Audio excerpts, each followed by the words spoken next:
high speed before plowing into the crowd. I saw 8 people get driven over at the Drottninggatan. I could actually see bodies lying on the street, and I could see the police covering a body with an orange blanket, and there were lots of police around, lots of people standing around and filming, taking photos. Police remain on high alert after the first deadly attack of this type that Sweden has experienced. Well, a little earlier, European security and intelligence analyst Claude Moniquet spoke to us here at France 24. He explained why Sweden might have been targeted. Sweden is very interesting because all the countries which were attacked until now, like Canada, like France, UK, Germany, are involved in the fight against ISIS. They're in the coalition in Iraq and in Syria. Sweden isn't in the coalition. Sweden is a neutral country. But Sweden has approximately 300 to 250 jihadists Sweden citizens or residents which are jihadists in Syria and Iraq, and that's why they were targeted. There's probably people inside the Sweden society or Sweden coming back from Syria or Iraq which have some kind of accounts to settle.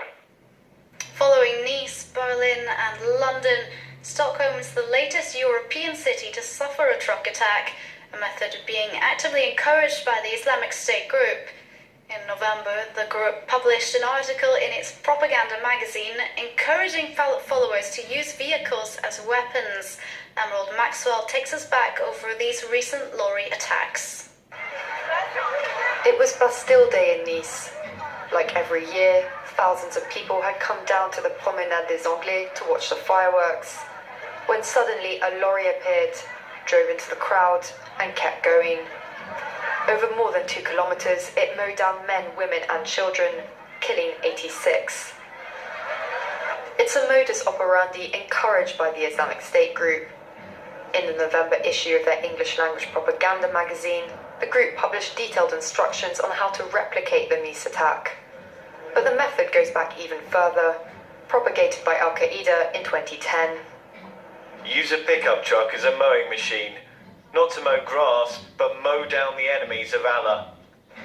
In December, it happened again, this time at a Berlin Christmas market. A Polish-registered truck ploughed into passers-by for nearly 80 meters, killing 12 people on the spot and injuring dozens more. 2 weeks ago, London was hit, just a stone's throw from the Houses of Parliament. A man drove a 4x4 into pedestrians on Westminster Bridge, taking 3 lives. Inexpensive and lethal, it's become the Islamic State group's method of choice. The US envoy to the UN has warned America could take further military action following Washington's cruise missile strikes on a Syrian airbase ordered by President Trump in retaliation to the Syrian chemical weapons attack.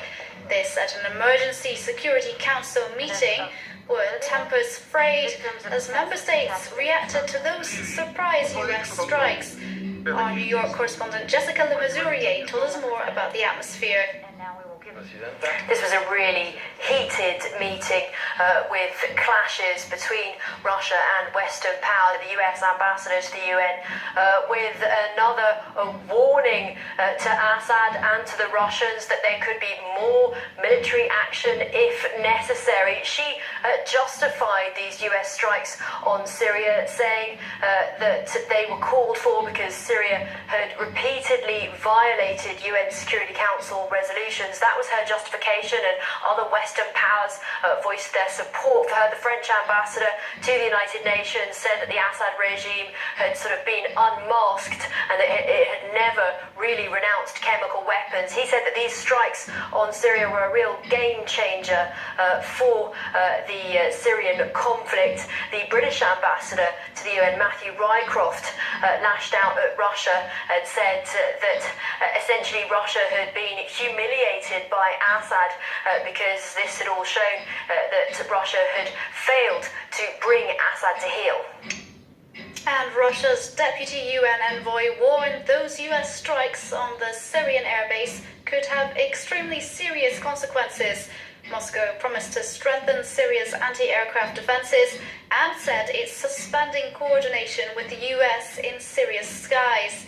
In turn, US Secretary of State Tillerson described Russia's reaction and continued support for Assad's regime as disappointing but unsurprising. Onkaula has more. What Donald Trump considers vital for the United States' security interests, Vladimir Putin sees as a violation of international law. The Russian president called the U.S. strike on a Syrian airbase an aggression against a sovereign Syria that further degrades U.S.-Russia relations. His foreign minister Sergei Lavrov compared the strike to the U.S. invasion of Iraq in 2003, saying Washington had no evidence to prove the regime was behind the chemical attack in Idlib on Tuesday. Of course it's an act of aggression, under an absolutely made-up pretext. It reminds us of the situation in 2003 when the US and Great Britain and some of their allies broke into Iraq without agreement from the UN Security Council. The Syrian government called the U.S. missile strike foolish and irresponsible behavior that revealed short-sightedness and a blindness to reality. As Syrian President Bashar al-Assad's most powerful military backer, Russia has military personnel and aircraft embedded with Syrian forces. But even though Washington said it informed Moscow before the strike to avoid any Russian casualties, Russia still called the move a violation of a safe airspace deal with the U.S. The point of the agreement was lost overnight with the start of the strikes. The channels of technical communication will remain open, but there will be no more exchange of information. Russia's military said it would help reinforce Syria's air defenses. Meanwhile, the Kremlin called for an emergency meeting of the UN task force on Syria.